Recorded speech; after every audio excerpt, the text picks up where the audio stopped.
So in this approach, the first thing that I want to point out is that we're getting away from the bass line. We're not going to just try and double up what the bass player is doing. That's just a bone simple line. We want to leave that alone and not try. It doesn't need to be reinforced. It actually sounds stronger if we just let the bass player do that. So what are we going to do that gets away from that? We're going to play something that suggests the chords without playing them in a literal way. So in the first measure, that's a C chord. We've got this going on.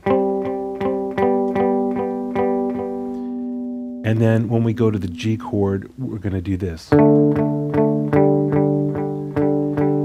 And then even though the next two chords are two different chords, A minor and F, we're going to do the same thing again. So this is our voicing on the A minor. And then on the F, we do this. And if you look at it in kind of a freeze frame way, those chord shapes actually add some extra color to the chords. When we go there, we're actually making a C major seventh, but you don't need to think of it as a snapshot, like, oh, suddenly it's a C major seventh. What it is it's a melody. And that's a concept that we're going to see throughout this course, is that even when you're playing a rhythm part, you want to think about melody. You want to create something that has its own integrity. You're not just copying what the bass player is doing. You're not just reinforcing the basic chords, but you're creating something that has integrity as a part, and melody is going to be a key part of that.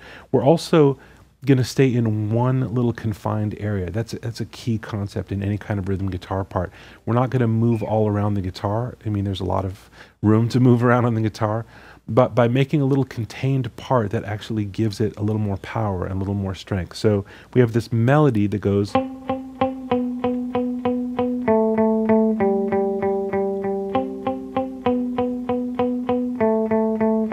we're just adding a note below each of that. So it goes like this.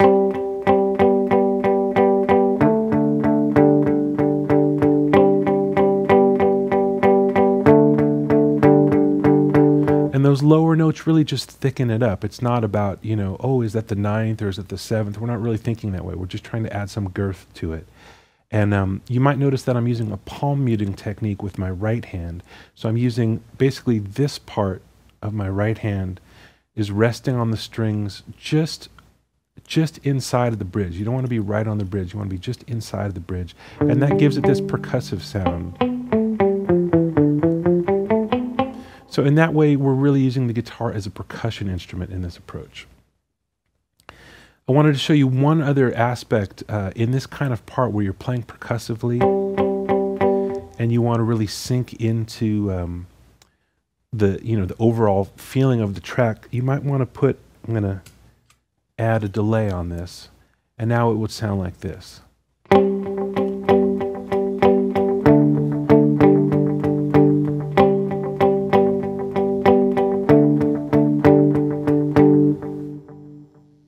If you listen to the delay trails, those are so it's a dotted eighth rhythm against the basic quarter note of what I'm playing. So it's that kind of subdivision, and that adds a really nice bounce to it. If you've ever seen the movie It Might Get Loud, which features Jimmy Page and Jack White, and The Edge, there's a scene where The Edge from U2 shows a basic part that he's playing on a famous U2 song with his whole rack of gear. And then he turns it off, and you hear what he's actually playing behind all the delays and echoes and compression and whatever else is going on. And it seems like the most nothing little part, but those nothing little parts are part of the core of rhythm guitar essentials. And when you add little color and effects, I'm just adding one effect, a little delay, that really weaves it into the whole fabric of the track. You're sort of being a producer of your own track. So you're not just playing rhythm, but you're actually helping shape the whole sound of what's going on around you.